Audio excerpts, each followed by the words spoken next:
Hello, everybody. Good afternoon. Thank you for being here. I'm Renata Bichir, a professor here at the University of São Paulo and also a researcher from the Center for Metropolitan Studies. Today, we are really, really glad to receive here my friend and a really important urban sociologist, Talja Blokland. She's a professor at the Humboldt University in Germany, Berlin, and also a senior fellow here at the Messila Center at Sebrapi. And this afternoon, we will have this really interesting talk she will give us on this topic. It's a really long title, but it's a really interesting topic. The normative normalization of urban inequality in Berlin, Germany. Teaching and policing during the COVID-19 pandemic. Talja, the floor is yours. Thank you very much for accepting our invitation. Muito obrigada para a introdução e obrigada que eu posso apresentar a minha pesquisa hoje aqui. É um prazer e desculpa que não posso falar português, mas quando a gente vai discutir e fala muito de viajar, eu posso também entender. Por favor, me diga quando eu falo muito rápido. Levante a mão, eu vou devagarando. Eu não falo português. Bom, vamos. Let me start with some comments on Berlin. I've brought you 3 maps of Berlin, 2 prepared by my wonderful colleague, Robert Fief, and 1 copied from the police department website. What you see is child poverty rates, the square meter per person in the household as indicator of housing conditions, so the size of the house that people have, and the rate of serious violent crime per 100,000 residents. Light is better, dark is worse. And as you see, the overall is darker or dark in often the same parts of the city. There's a little exemption with a yellow angle. That's because there's a soccer stadium, and that affects the crime rate. So, the peculiarity of Berlin, in comparison to many cities in the world, is remarkable, as it resists the transformation of urban inequalities and their increase rather than decrease, even though public policies are in place to reduce advanced marginalization. There's no issue of access to basic infrastructure like sanitation, road quality, electricity for urban citizens in terms of its spatial distribution. But even when the maps show you an unequal city, I'm going to take you to that place because it's a case that where infrastructural differences of public investment do not determine disadvantage. Now, of course, as Eduardo Marques has pointed out for Sao Paulo, or Alvarez and Ruiz Tagle, for Santiago de Chile, the lives of the poor in Latin America are no longer outside formal modern institutional frameworks as well. Alvarez and Ruiz argued that the absence and abandonment by institutions is a concrete consequence of stigmatization in the Santiago de Chile case, but that cannot be said about Berlin either. There are more square meters of playgrounds per capita in the poorer districts than in the affluent areas. And also the access to shopping or green space does not create sites of disadvantage. The inner city neighborhoods with the most problems and negative news descriptions are also the areas with the most hipster bars and the highest concentrations of Airbnb, and most likely the neighborhoods that if you've been to Berlin, you have visited. When we've calculated segregation indices for Berlin, done by my colleague Robert Fief, we found that the segregation of child poverty, but also he found segregation of child poverty. But we also found that the access to public transportation, measured by the closest stop to access a bus, tram, or metro, did not differ. This is why we discuss this as segregation in a well-connected city. So that all looks well, and yet it's not. We cannot blame the distribution of public services in the city to explain spatial concentration of disadvantage. And yet, position and location matter for educational outcomes, for example, or for the chance to become a victim of a street robbery. I now need to tell you that 165 people died of violence in the city in 2023, and that as far as we know, none of them was killed by the police, just to sort of put that in perspective. But in a larger picture, one may wonder, why the worry? Well, we worry because the question should not be how high is the risk to get killed by police or otherwise.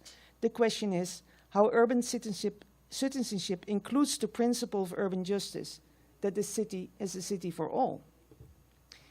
So if one cannot point to the unequal provision of state care and control in lower quality, as Torres and colleagues have diagnosed for Sao Paulo already 20 years ago, or if one cannot rely on arguments like spolative conditions that we can now read about thanks to the translation of Kororic's work, if one cannot even adopt the thesis of the truly disadvantaged of Julius Wilson in the United States because we have no food deserts and no mismatches of jobs and people, or the advanced marginality of Louis Wacan, who in his work found an institutional neglect from the state in Chicago or the banlieues of Paris. We can't use all of that, and yet still, the city produces unequal outcomes depending on position and location. There must be something at stake with what happens in the relation between institutional agents and urban citizens. Now, a common and dominant answer, also one that's extensively discussed in the literature on street-level bureaucracy, is that the uptake of social programs, the successful roads in education, the access to healthcare, for example, depend on various forms of literacy. You know this argument too well, because such questions are extensively discussed in the Brazilian context too. What I observe in the context of Berlin is an approach to this issue that works with a notion of deficiency on the side of the residents.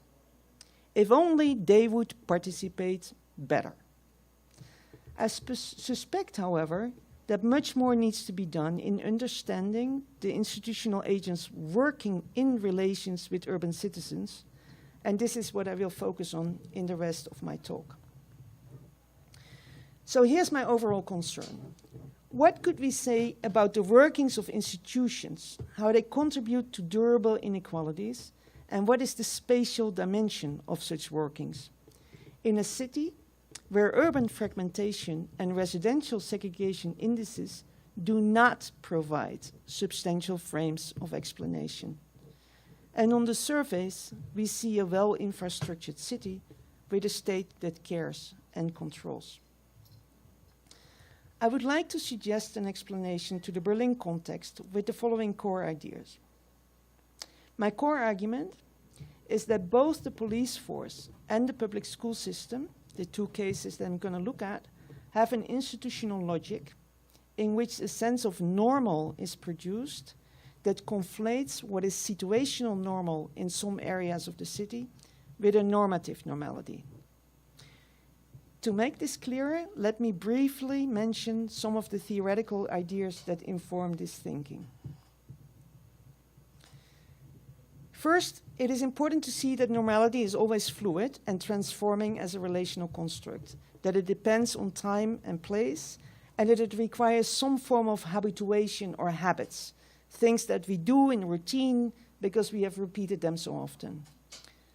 Mistal writes that normality is based either on our perception of the regularity of people's behavior, the factual dimension, or the classification of actions as a rule of norm-following behavior, the normative dimension. For Richard Jenkins, the idea of normality is under-theorized in sociological work, and he suggests that that may be because even though it's very obvious and omnipresent, collectively shared, people have always had a reasonable idea of difference between the usual and the unusual, and that's exactly because we are so used to making those distinctions that the concept has not received a central theoretical place. Historically, scholars like Richard Jenkins, Barbara Mistal, and Sophie Freud trace our understandings of normality or normalcy back to attempts to create a natural science, right? In the sociology of Comte and Durkheim and their mates. So here's what we know, right? That's a picture of a normal distribution. And the thing with the normal distribution is that it's usually very good to be on the top. It's often also very good to be on the upper side, the right side of the model, and not so good to be below. So an equation of the statistical typical with the normative normal is lying around the corner and creates the deviance as the pathological. Jenkins writes, in the basic statistical model, and I quote that, normality is no more than the average. It can always potentially be improved upon, and deviance in the top of the tail of the normal distribution may be desirable. Such judgments of normality are relative to a structured sense of certain context. The logic of normality works effectively as boundary work, however, the logic of normality works effectively as boundary work when it draws boundaries without specifying a context. Let me give you two examples. It's normalized for you to do almost everything on WhatsApp. Whereas in Berlin, that's not normal at all. Berlin is not as digital as Sao Paulo. The use of Instagram, Facebook, and WhatsApp is much more restricted, especially in the public sector. The data protection principles that direct decisions on what we can use as means of communication, and, for example, that teachers can use as means of communication, are limited to phone numbers and email addresses. We cannot use WhatsApp groups to communicate with teachers and teachers not with us. We'll see later why that becomes relevant. Situational normality doesn't necessarily overlap with normative normality. That's an example which is situationally normal, but it's a long discussion whether it's also normative. But a normative order, according to Mistel, may prescribe a normality from within certain acts and certain people as excluded, and still ascribe a normality for them, by which she means, for example, it is normal for your toddler to throw itself on the floor of the supermarket and scream and yell for not getting its way. You may be ashamed, no? That make you feel ashamed, but it's normal behavior. It's not normal for your mother-in-law. So let us now take such basic ideas about normality to two cases of citizen-state relations. The research I will refer to was conducted in 2020 and 2021 in the pandemic. When the COVID-19 pandemic hit in Germany, we saw a very homogenizing debate on how the pandemic affected people's life. I had an enormous urge to do empirical work, as I was quite convinced that some things were happening of which nobody thought enough from a sociological viewpoint. With the COVID-19 restrictions coming into place in the spring of 2020, the existing inequalities in German society were flattened by a public narrative of all being in the same boat. We were on the same storm, but certainly in very different boats. The dominant discourse of stay at home and protecting others by doing so was heavy and seemed to leave very little space for other voices. Rigorous measures were taken, although not at all as rigorous, of course, as in Brazil. We don't really like to revisit this period, do we? Mm-hmm. I don't. But I wanted to highlight three elements that we may forget easily. First, there was a sense of public policy panic.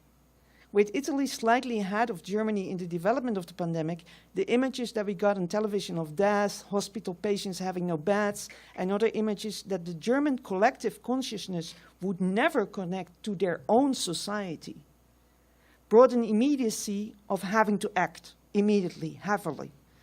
The announcement of the lockdown came literally overnight.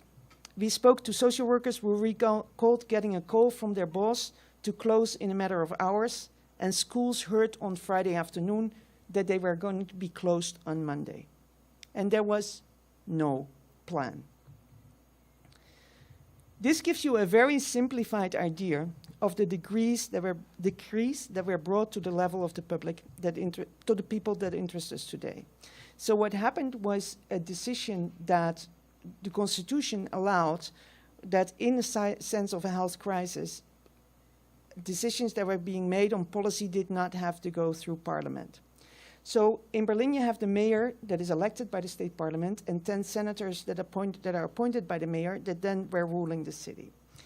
And I brought you the graph so you can see that the elementary school teachers in the public school system, and that's where about 90% of the children in Berlin goes to, and the police officers who worked the grounds of the city, outside on the street, were on the very bottom of these things of how policy was transferred. And for the police, I need to quickly say one thing about its organization. We have two forms of police. The one is the Schutzpolizei, the other one is the Bereitschaftspolizei. The Schutzpolizei is the police that you call when you have a burglary at your house or that turns up when there's a fight in the street. The Bereitschaftspolizei is translated literally with readiness police. And these are organized in squads, and they're what in other countries are called riot police. The Germans don't call them riot police for all sorts of historical reasons, maybe.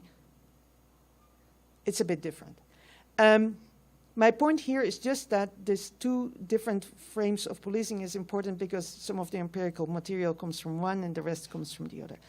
And the point of this sheet is just that without parliamentary control, a lot of regulations were communicated down and had to somehow implement it.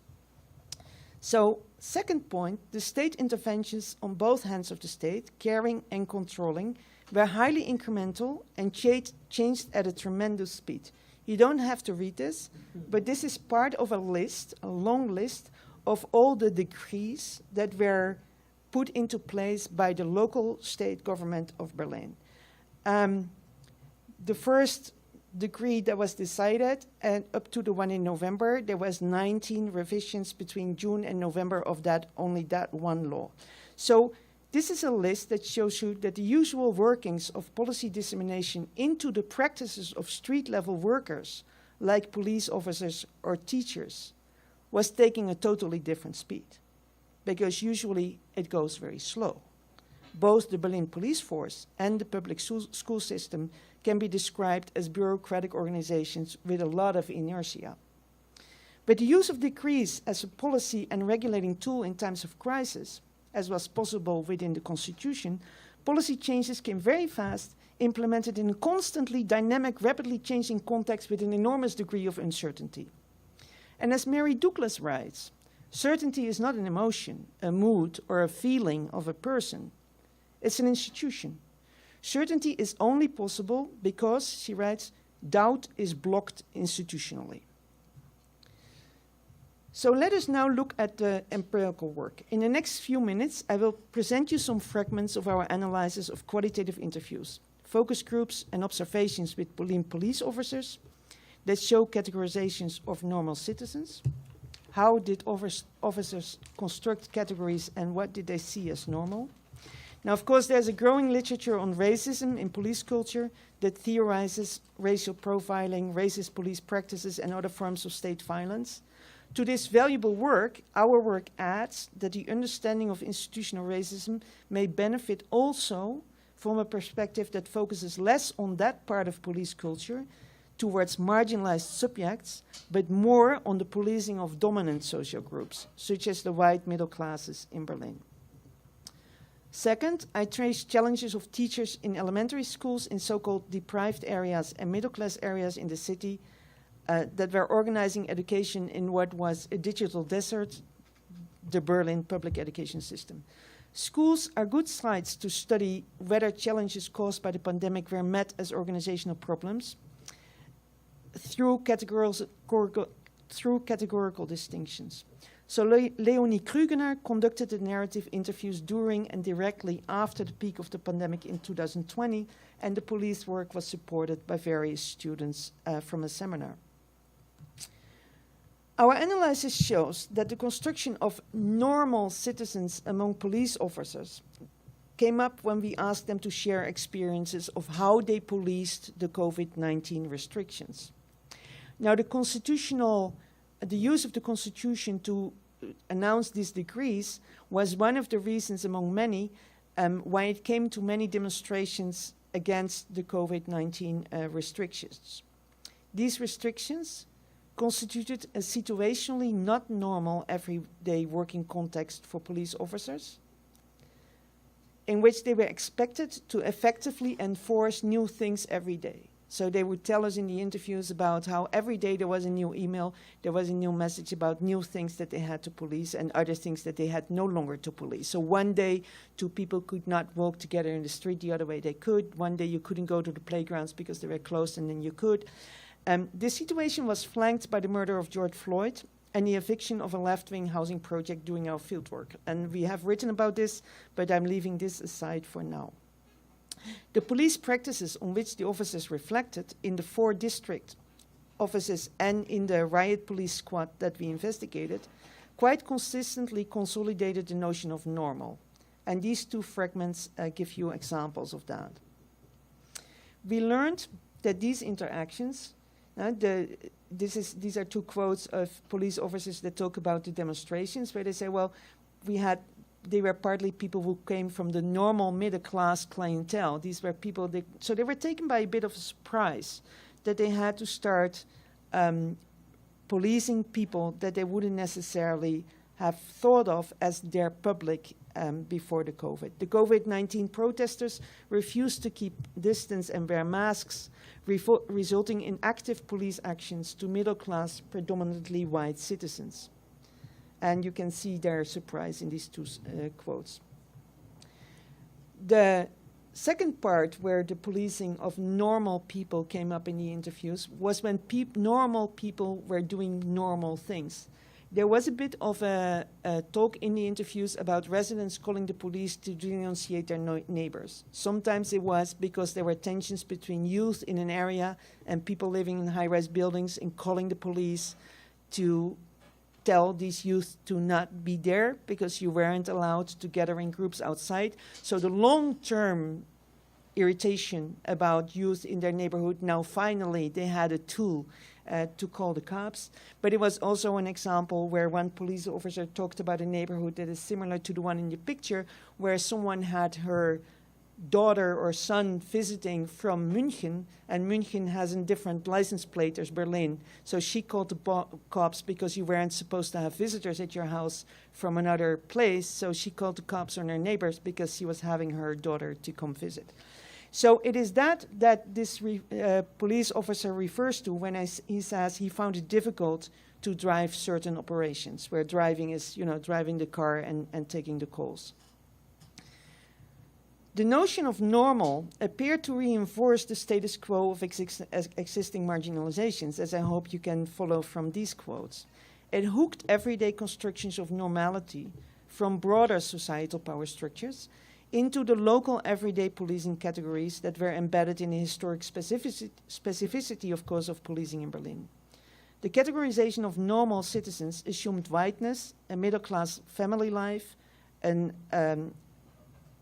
a political position of not left. As I said, I can't go into everything, so I'm leaving that aside. The figure of the normal citizen thus served not to refer to what was average. It provided police work with a normative reference to categorize those on whose support and favor the police can and needs to rely on in normal times. The normal citizens are people with whom a mutual good relationship can exist, which in turn depends on structural conditions and the police organizational structure.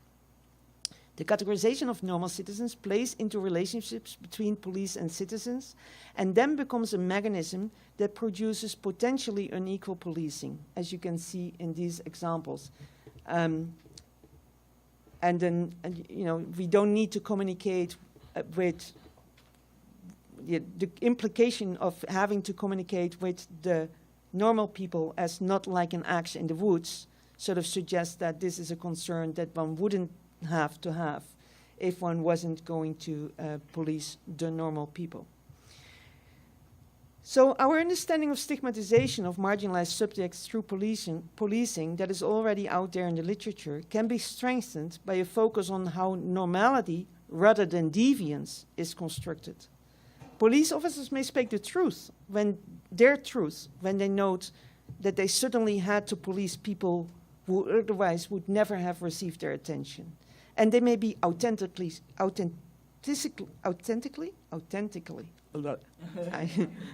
now follow Portuguese, now follow English, and authentically surprised by the reactions they received. This truth, to end with Sarah Ahmed's observation, relies on certain distinctions, boundaries, and concepts that are assumed to be self-evident. Let me turn from here to the teachers. Unequal indication includes that children of parents with a certain habitus are likely to do well in school. There's a lot of literature on this. The Berlin school system is based on assumptions about social class and assumes a certain habitus. It's a habitus that supports the formal educational system and its meritocratic, metric, and competitive base. A system with values punctuality, endurance in boredom, rehearsal and reciting, task completion, and discipline.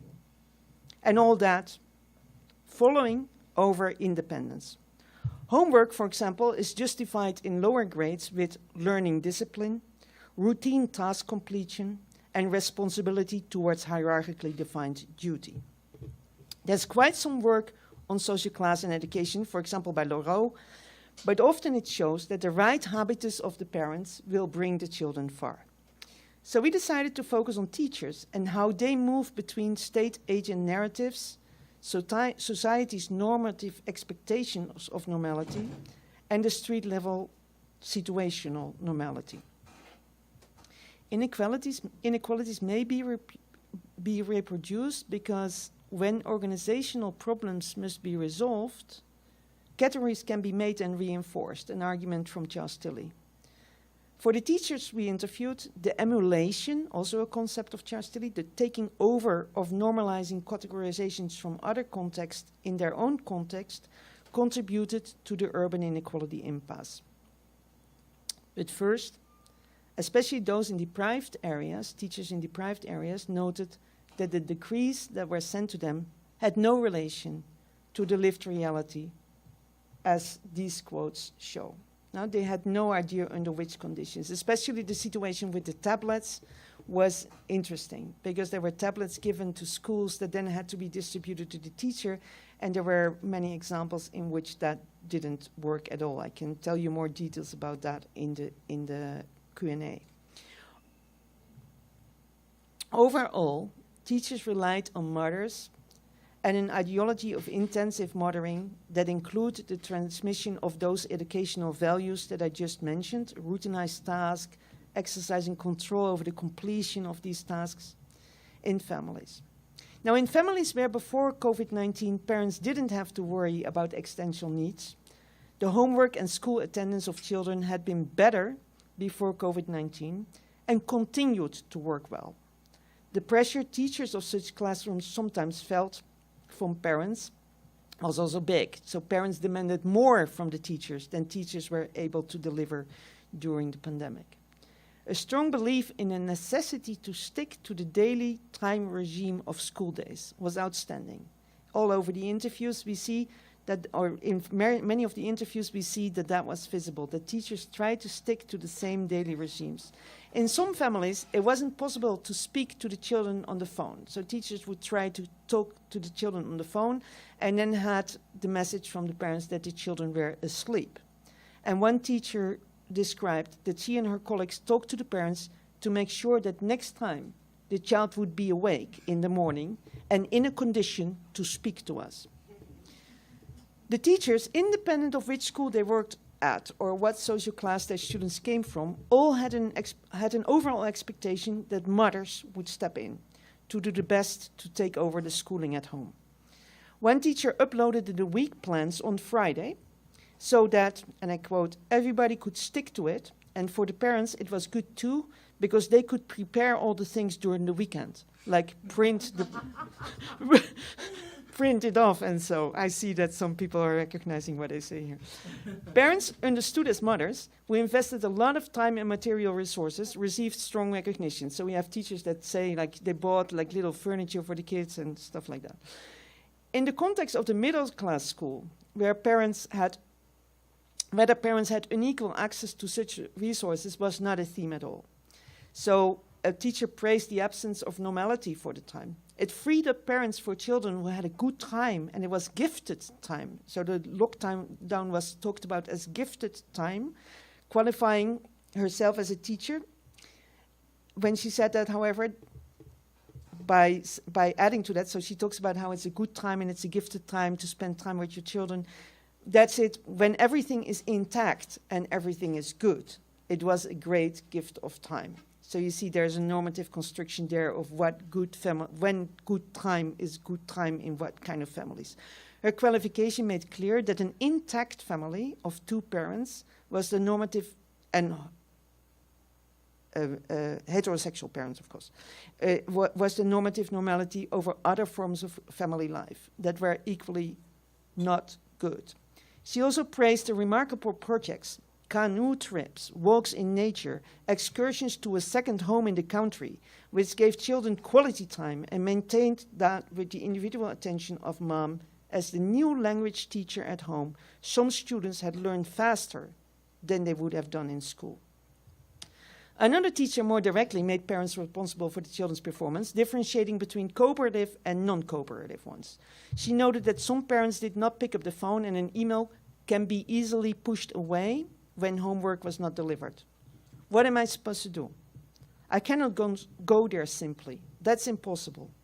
But I get incredible feedback from the cooperative parents. The self-evidence that the school was a responsibility of mothers and that the normality needed to be preserved, the situational normality needed to be preserved, was visible in that she expected her students to send voice messages of their reading aloud to grade them, as grading obviously had to be done. In the more affluent neighborhoods, teachers reported parents to be thankful not to lose touch, noted that it's important to give the children structure, and certain parents wouldn't manage to do that, which again reflected the ideology of intensive mothering. It's the parents. It's the parents. That makes all the difference.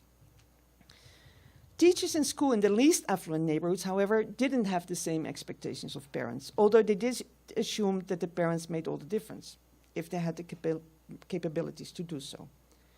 Teachers at schools in disadvantaged neighborhoods started the lockdown, of course, under very different objective conditions. There was no email list with parents' addresses, nor were there other communication structures in place. They had students where nobody spoke German at home, there was no internet connection, or no digital device. Teachers reported about students who lived in a homeless shelter, a refugee center, and a safe house who changed schools frequently. They shared concerns about students with parents with mental illness. Later, mais tarde. Mais tarde. Yes. Thank you. And financial insecurities. So this is a quote again. When the parents have so little education that they do not know how to deal with emails, how are they supposed to help their children? At times, this teacher wished things to be different. And in the quote that you have on the slide there, she's talking about one of her students who was participating online in one of the sessions that she tried to do. It was so loud, where I thought they don't even have that many children. It should be important for them that the child is taking part in education right now. And why is it so loud there? The idea of Breus, of an unemancipated other, is in the other quote, where the teacher made sense of the problems to work with his students where they're not in school and difficult to reach, by referring to the traditional roles of a Muslim family. She contrasted this family with a sense of we, which included German families, but was not further specified. The migrant mothers were constructed as lesser skilled mothers who live in ways that we cannot imagine, that live in other worlds, and who do not know any different. Stigmatization, Tyler and Slater write, is never a static or natural phenomenon, but rather a consequential and injurious form of action through collective representation fastened on peoples and places. It is, in other words, always an emulation. Now, before you think that everything was a mess,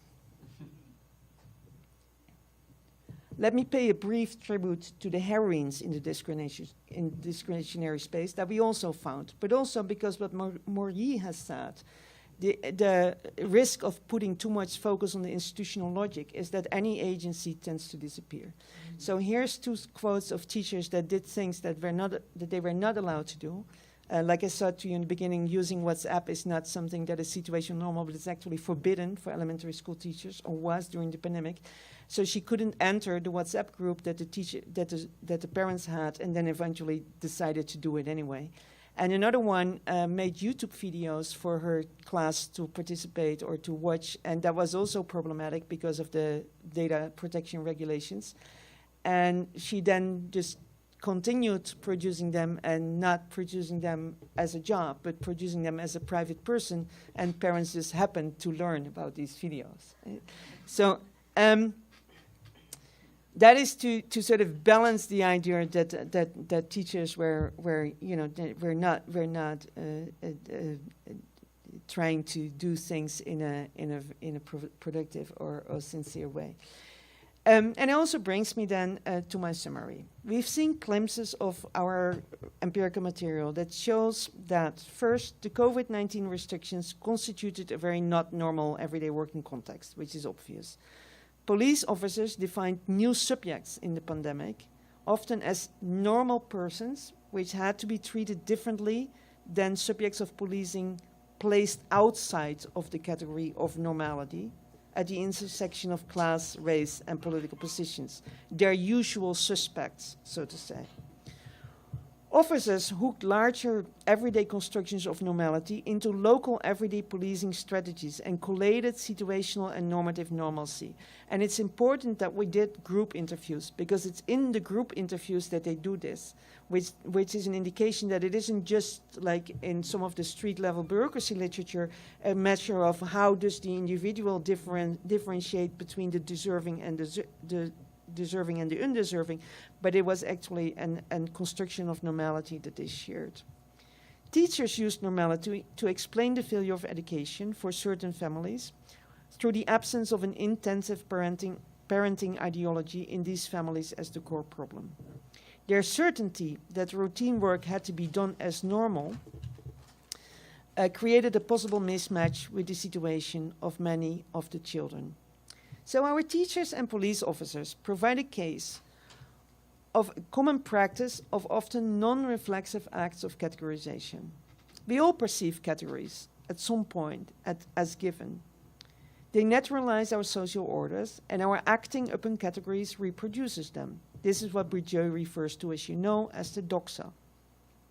And I said, Prédio, that which is beyond question and which each agent tacitly accords by the mere fact of acting in accord with social conventions. I'm never sure if it makes sense to quote Bourdieu verbally. I mean, in this talk, I've just analyzed the normal as a taken for granted categorization in the sense of a doxa, appearing as an aside in conversations and working because of an imagined, shared, not reflective understanding of normality, which officers and teachers assumed that we as researchers also shared.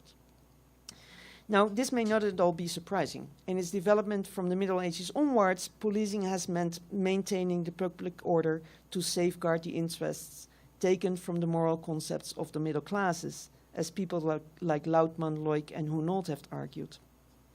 Police work does historically affect social classes differently.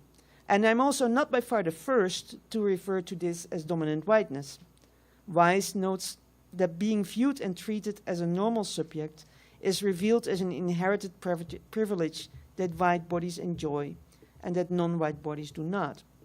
But that said, I think these findings still serve to bring us back to the overall issue that, as I said in the beginning, that I wanted to explore more. So let me jump to those conclusions now.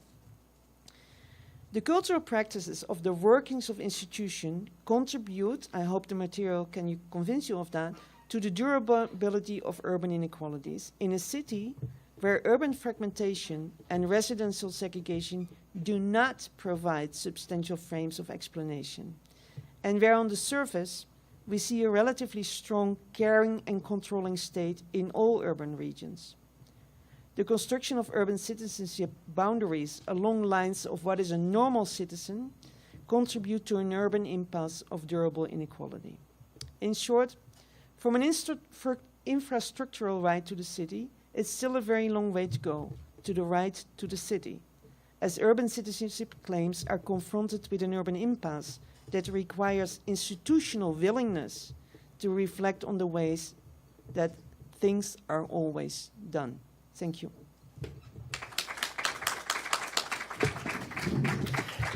Thank you very much. You ended before your time. You were perfect.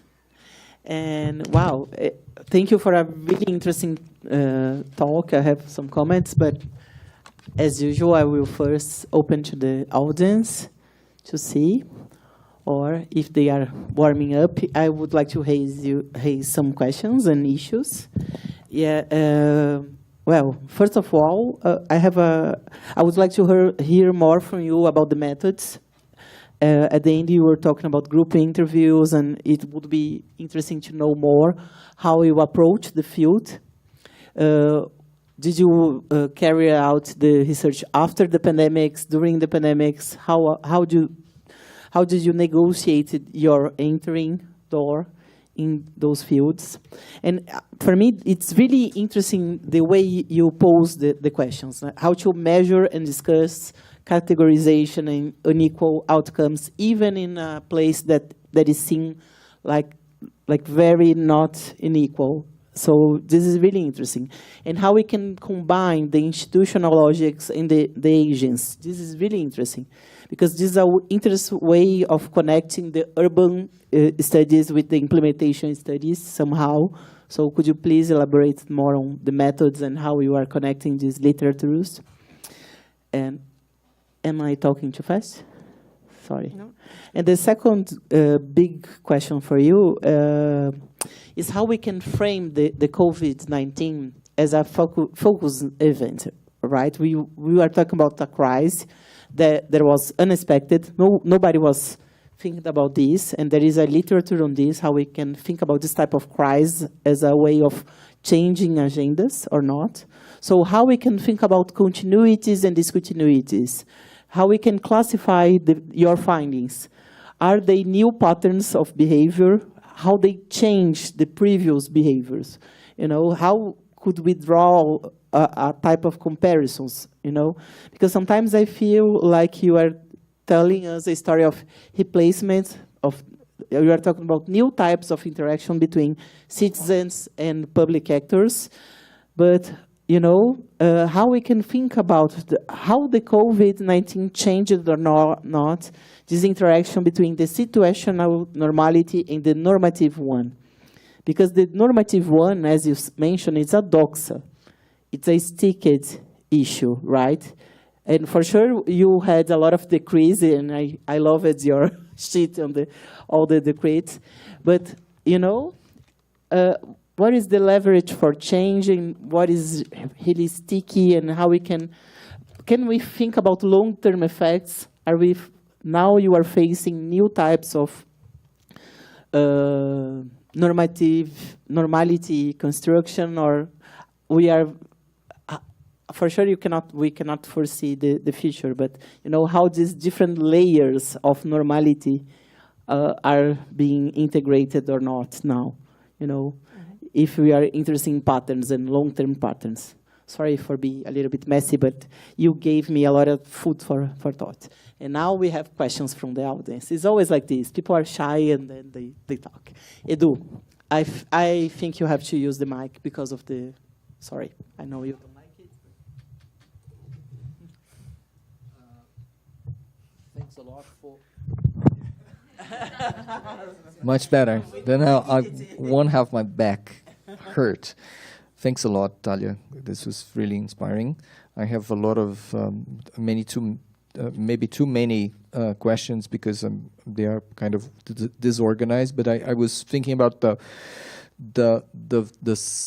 several normals involved in the research, the normal family, the abnormal times, and how both institutions and street-level bureaucrats treat this.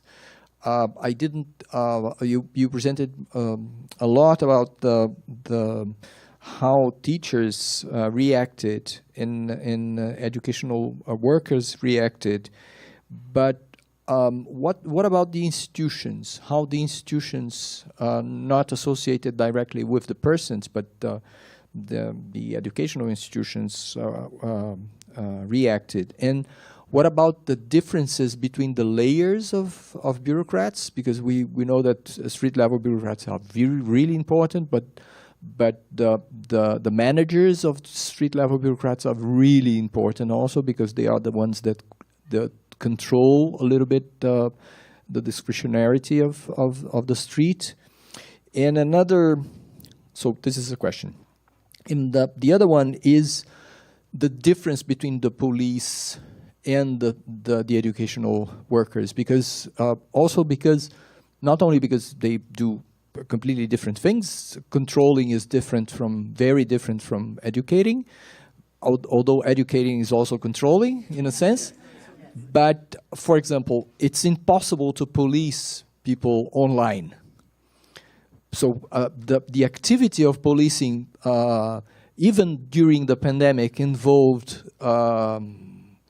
real policing, in a sense that people were there in the streets doing things, although the teachers could be only online. So, and what are the differences that the differences from the media in which the crisis was faced,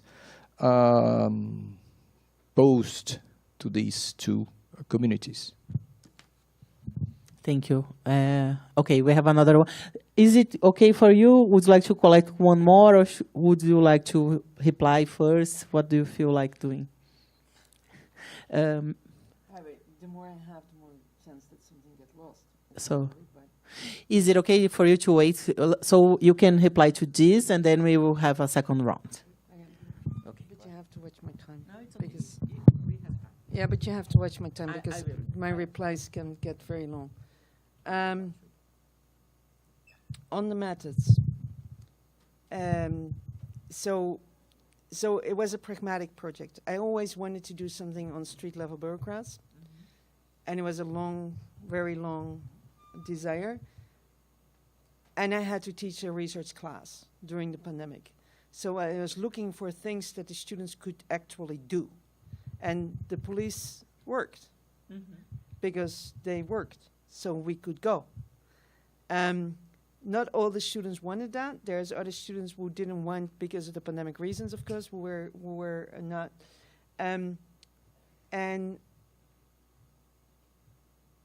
the school teachers it was a group of students, and they had various options. There was also the mental health department, there was the child protection services, but not all of that material generated enough data of social quality that you could actually do something with it. So we started with a very basic question in both cases. With the teachers, with Leonie, did all the work. She did all the work, some of it in the context of the seminar and some that she got paid for. And the same with the police officers. There was some of the work that they did as part of their seminar work, and some that they got reimbursed for, especially for typing the transcripts. So the basic question that we used for asking was, well, how did your work change? Like, what happened when the pandemic came and you had to, how did your work change? And that proved especially in the group interviews that we did in 4 districts, provided a very good way of entering a conversation about things that police officers don't like to talk about, which is categorizations, racism, especially in the context of then we were middle of the fieldwork when George Floyd was killed. So we talked with them about that, but we were never doing a project on racism in the police. So there's a level of evaluating that material, certainly from that perspective, that we haven't done yet. I'm not sure if that's an answer to your question. How did we decide where to go? We had a survey on COVID, the consequences of COVID for life in the city, which was a huge survey project. And we did that in 4 neighborhoods where we had done surveys before the pandemic. So there we were generating data to compare the effect of the pandemic. So we went to the same 4 areas for the schools. The schools, it didn't quite work. We had similar districts, but not quite the same. And for the 4 policing districts, there it worked very well. So it's 2 one is on the outskirts, one is in the inner city. Both are socioeconomically deprived. One is gentrified inner city, and one is outside wealthy. So we had this kind of 4 neighborhoods that we've also used in our statistical work. In terms of access, there is a bias in the police work because the police officers were asked by their sub-districting. So I went first with one of the students and interviewed the sub-district leading officers. And then we had official permission from the police authority. So we came in officially. And then they asked in their offices who wanted to participate in the group interviews. And we have no control over how they got selected. In my dream, I'll have enough time to involve material that we've now collected for a very different project with the police on body cams, where we did a lot of much more with Nina Margis, much more ethnographic work, and we were very free because we could move through police district offices in a very free way. And with this project, we couldn't do that yet. So my hunch would be that we could have had slightly different stories that were more boundary work than we got, that were much more clear in, because I certainly think that we've interviewed people who were carefully not saying things, which is why we decided to focus on the normal, because we don't have them say bad things about people.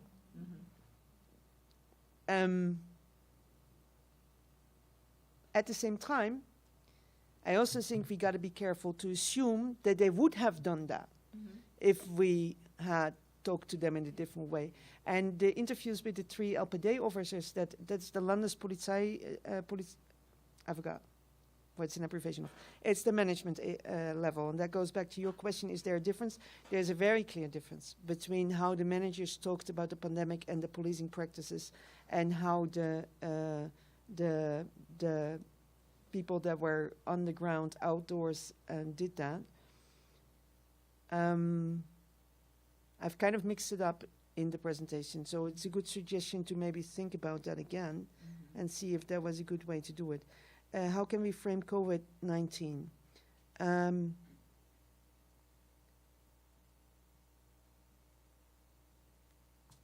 I don't know the answer to that. I think your question is very important. Like, has it changed our agendas or not?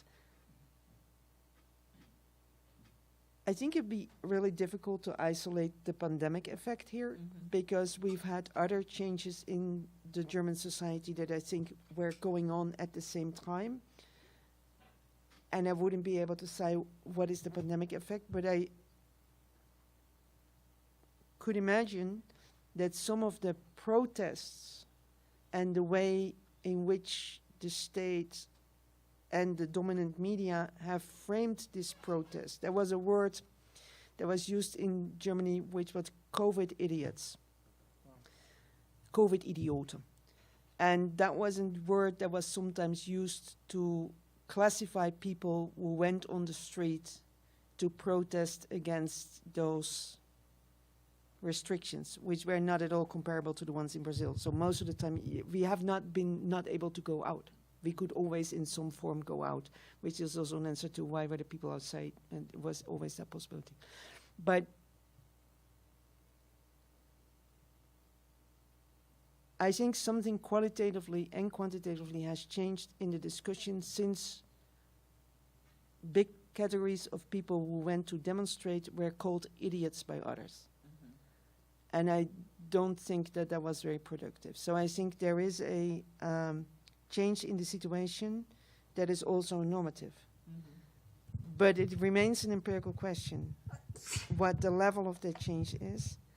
In terms of education, there's been studies of the effects of school closures and so on. I think that has been for a lot of countries that show quite diverse results. First, there was a lot of suggestion that there was evidence of certain things happening, like domestic violence and all of that, and then that discussion disappeared.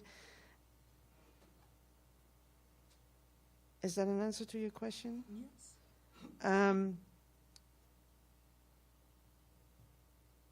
And has it changed the citizen public relations? Let me give you one very brief example to illustrate that. There's a certain institution where you can apply for it's like Hertz IV, so it's a basic income kind of thing when you're out of jobs. It's not unemployment. It's something. It's like a basic. It's like the most basic thing, and it's a very complicated process to apply for that, and you have to go there. And they used to have lines outside where people would wait for a very long time before it was their turn. And they've turned to appointments only. And they have had security staff in front of the buildings that they didn't have in the same way. They had security, but not in the same way before the pandemic. And some of those things have not completely changed back. So I think that state institutions, if you would look at it very closely empirically, my hypothesis would be that they've become more closed, that it's even more difficult to get in than it was, even physically, than to get in. It took a long time for schools to allow parents back into the building. So that it's good if people don't wait in line in front of your institution, right? We know this from Javier's work, and it's good when people don't wait in the presence of other people, because they may talk to each other and they may learn. And they may find out that there's another regulation that they can use. So it's very effective to push people online. So that is, I think, one of the changes that I do see. Edo, what about the institutions? I haven't studied that. I don't know. I'm tempted to do it if I need like 7 lives like a cat. So, because I've just seen yesterday, when I was preparing the paper, I've just seen that they've opened, there was a special committee that was installed by the national government with one of the biggest epidemiological institutes and one particular he was a virologist, and they were deciding all these things. Or planning them, or advising the government. Of course, the government was deciding, sorry. But they were advising, and the records of their meetings have become public since May. And I've just learned that I've looked at it quickly and very superficially, and I've especially looked at what they talked about with children and education. And from what I've seen, there have been many conversations in which they did not know whether it made sense to close the schools. Full stop. I don't really know. I have to look at it more carefully. But it's interesting because the Netherlands and Sweden did not. The Netherlands did very briefly, and Sweden did not close at all. So someone would have to research the actual effects of what teachers did, and I can't go in all the details of that. But there is also teachers who lost children, who had no contact with them for the entire period. And there's also teachers who did nothing but sending the homework home, and if parents didn't come pick it up, children couldn't. So it would be interesting to see what the mechanisms have been to go for that closure and why that was. Because it was very obvious that it was going to work unequally to any sociologist, I think. The police and school difference. Yes.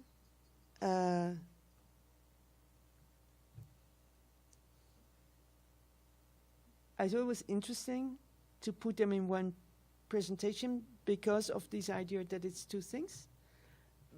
But when I was then putting it together, I also felt that it was a bit imbalanced because the teachers used the normalization in a different way than the police officers, in the sense that I think with the teachers it's much clearer that what is normal was already there. It was the expectations of what mothers have to do and how homework has to be done, and also their attempt to stick to a situational normality by saying, well, they have to read aloud to me on their phone, so send me WhatsApp, phone messages, whatever, recordings, so I can grade them. I mean, why would you grade a 7-year-old to begin with, right? It's this kind of thing. So, and that's not with the police. With the police, it's much more about how can we flexibly survive all these things that they're dumping on us in a way that our work still makes sense. So even the normalities, and you're right that there's more than one work there in different ways. Oh, sorry. It's okay. Just No, it's too. take a Yeah, second. that's it. That is now. Could you please come? Oh gosh. No, it's okay. Thank you for the fascinating talk. And I'd like to know if the concept or the idea of new normal showed up in the research. Here in Brazil, it was one of the several normative normals that showed up to justify that people need to adapt to this new state of things as this crisis became more prolonged. Thank you. Anybody else? So now you can enjoy your time. Only one question. Yeah, thank you. That's another nice question. It was part of the public discourse. There was talk about the new normal. The talk completely disappeared when the pandemic was announced. I don't know. When the biggest change in Germany came when the second phase of the Ukrainian war started. Because when the Ukrainian refugees came, the entire idea we had before that was that you could only use public transportation or... See, now I'm on YouTube. Now I'm not sure this is actually completely true, but it's something like this. That you had to be vaccinated or wear a mask, or maybe you had to be vaccinated to use public transport. There was something with vaccination and public transportation. And that was completely abolished the moment thousands of refugees came, because they were not vaccinated. So this entire idea of, and I remember this very well because we had Ukrainian refugees at our house, that I had one of them had to get vaccinated because they were taking the train to another part of Germany, and I had to organize a way of getting him vaccinated to get him there. So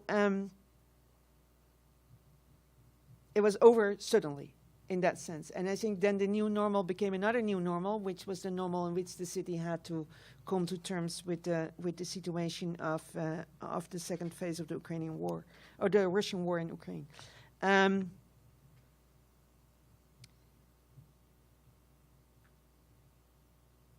In terms of, was it a new state of things as the crisis became more prolonged? I think my huge irritation was, as a sociologist, with especially this rhetoric about, oh, this is the new normal, you can what was it again? You can be slower, you can cook, you can try new recipes and all these kind of things. And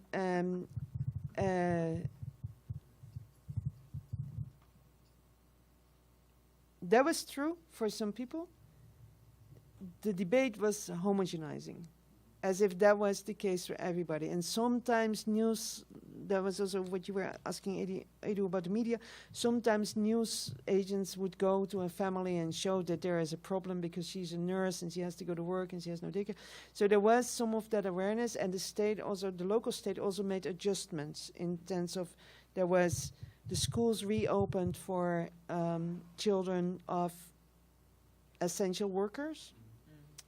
They could go to school. There is one school, one teacher that we talked about that I didn't talk about in the presentation, where they managed to get her entire classroom classified as essential workers. So there were ways of doing this, and this is a middle class in school in a gentrified area. These kids had education during the pandemic. It's invisible because it wasn't supposed to be that way, but it proves that there's always the informal in the formal, right? That there was this. But afterwards, I was thinking about this when I was now that I'm in Sao Paulo a little bit, that I think if you live for those, which is also only a selection, but for those residents in Sao Paulo that live in this condominium thing, where you have this place where you can put, this is when I came there, my landlady said, and this is for this, and this is for this, and this is where, if you order pizza, this is where they deliver it. And I was like, okay. I was going to eat Brazilian food, but apparently I also have to order pizza. So but that was already there. I don't think that thing got there since the pandemic, right? Yeah, It was there. So it seems that this situation for that kind of life was easier to adopt to a pandemic situation because, well, in my condominium, it feels like a pandemic. Like you never see anybody. You know, it's very sort of non-sociable. So I've been thinking about this a lot. And of course, many of the Berlin neighborhoods do not work like that at all. And the high-rises, interestingly enough, I don't know the extent of this, but we have a construction in the high-rises. We have one elevator for the entire floor. And if you have more elevators in buildings, you actually don't have a big building. You have several buildings in one construction, but it's several buildings. And I've been thinking about this a lot as well, how that affects how people interact, how they link to their neighbors. And I think we need to look at that before we can answer the question if there's definitely several normative normals, and if they have extended into a new state of things. I think it depends a lot on those practices before. So, thank you very much for this great discussion, Talja.